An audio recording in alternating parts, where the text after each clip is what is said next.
Hello ladies and gentlemen, I am the Grand Cat and welcome to another Grand Cat unboxing review. Today we have the brother of Cody Rhodes, the natural Dustin Rhodes, of course son of the legendary son of a plumber, Dusty Rhodes himself. Of course he's taken many nomikers? That's not the right word. Monikers? Yes, that's the right one. Nom de plumes. Over the years, of course, I always knew him as Goldust, but of course before that he was in WCW as Dustin Rhodes. He also was 7 in WCW as well. After his career in the first career in WWE, or WWF at the time it was. And now he is the natural Dustin Rhodes, which he paints half his face, and he had that wonderful 5-star match against Cody Rhodes I think it was the first... Was that All In? I think that maybe happened, or was it All Out? Can't remember. But I know there was a 5-star match, indeed. So this is our first Unmatched collection figure. It is Series 1, and this is figure number 5. So I'm not sure if there's a difference between Unmatched or Unrivaled. You can let me know in the comments below, or maybe we'll find it out for ourselves. But in Series 1, you have Kenny Omega, Darby Allin, Miro, who is new to AEW, well, new to the AEW figures, Dr. Britt Baker, Dusty Rhodes, and you have the LJN Cody Rhodes as well. Of course, Cody Rhodes jumped shipped to WWE at this year's WrestleMania. But yes, let's get started. Let's get into this. Of course, the licensing of figures, it goes on for a little while longer than what the wrestlers do.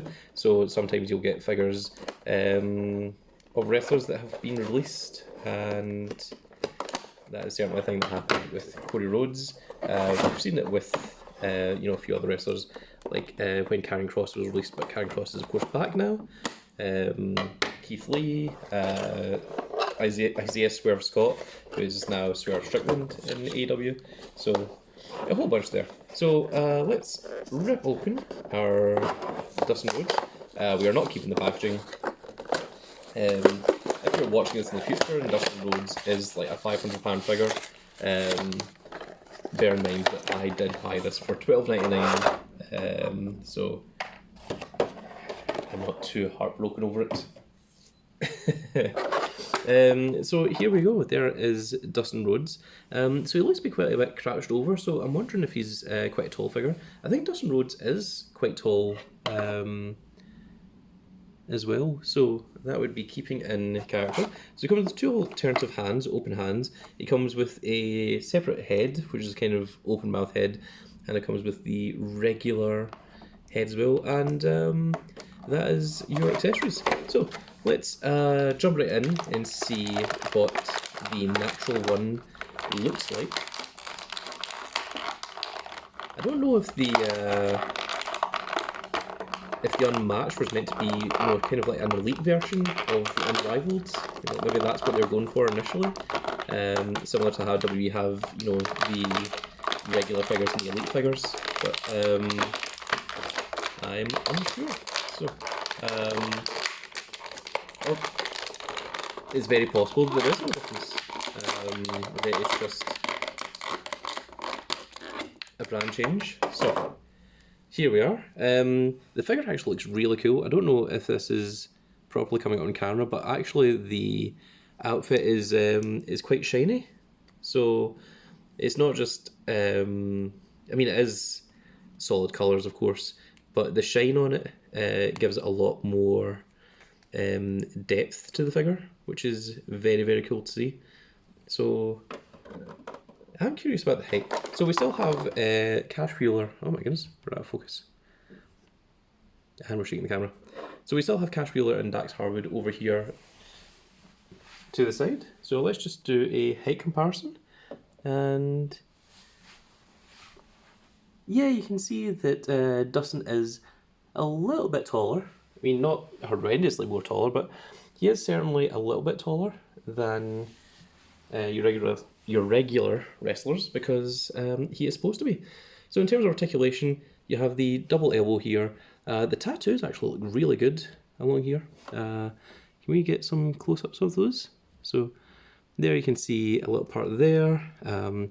He's got a little bit of writing down here, Everlane. He's got an entire arm sleeve tattoo, which I assume is all entirely correct. Because why would AEW release it if it wasn't? So it's very, very cool to see. It's actually a very cool figure. We don't have much articulation on the chest part here, unfortunately. And the hips as well, similar, which is interesting to see because that means that this is a separate sculpt from some of the other ones. So I'm wondering if this is a unique sculpt for Dustin Rhodes here. In terms of flexibility, well, you can almost do the splits, but the foot coming upwards has much more of a problem. You can see there that the articulation kind of ends there because of the way that this part here is designed. So that is interesting to see. It does have the double knee joint. We do have the swivel on the boot as well as the swivel on the foot. There's no toe articulation or anything, and there is a thigh swivel as well.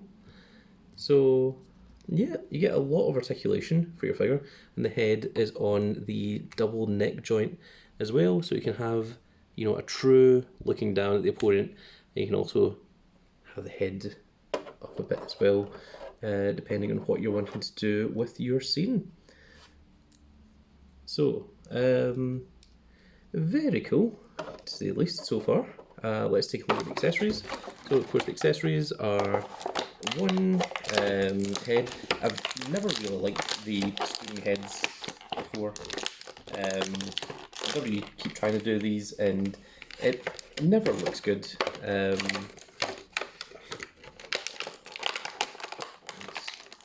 really kind of stuck in here. You can probably hear that. There we are. So there is the screaming head version of Dustin. So there you can see, so it's pretty cool because from one side, you know, he does actually look a little bit like Cody.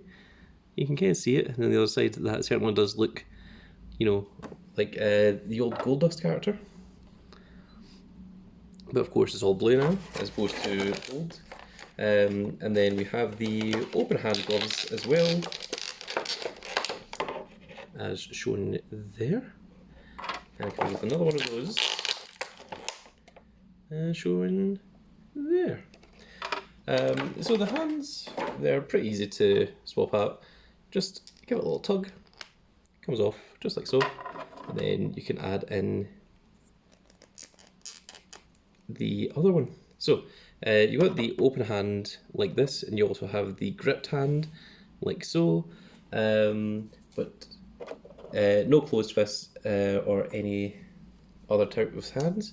The head just pops off, and the other head should just, in theory, just pop right on. I said in theory, because sometimes these can be a little bit stiff depending on how the factory has made them. And it's given us a little bit of a problem, but there we go. So there we are. If we maybe just swap this hand out as well for this, and maybe just go for a bit of a pose, do something like that, and there you have, there is the natural Dustin Rhodes. So let's bring the gimmick along, and we'll do a full 360 shot of him and let you see him in all of his glory. So with that said, folks, it's going to be us wrapping up the end of this video. I really hope that you all enjoyed it. If you did enjoy it, please check out some of the other videos. We've got an entire playlist of unboxing videos, and we also have a whole bunch of AEW figures that are unboxed as well. And I never actually noticed this, but he's actually got a little camera symbol on the foot. I'm hoping that the camera picks that up, but that was pretty cool. That's kind of in reference to the Goldust character was supposed to be a sort of movie buff. That was what the original idea was when he first came into the WWF. So I think that's maybe kind of in hint of that. Then over here it's the Texas bullhorn symbol. It says natural across the back of the boots as well. It says natural across the back of the spine as well. So very cool to see all that. So yeah, check out some of our other videos. We've got a whole bunch of them. We've got entire playlists. We've got a whole bunch of playlists. We've even got one on title belts as well, if you want to take a look at those. But yes, that is going to be the end of this video, folks. I really hope that you all enjoyed it. If you did, please give us a like, share and subscribe. And if you are subscribed, make sure you click that notification icon so you can see when more of these videos go up. And we will see you all in the next video. Goodbye, everybody.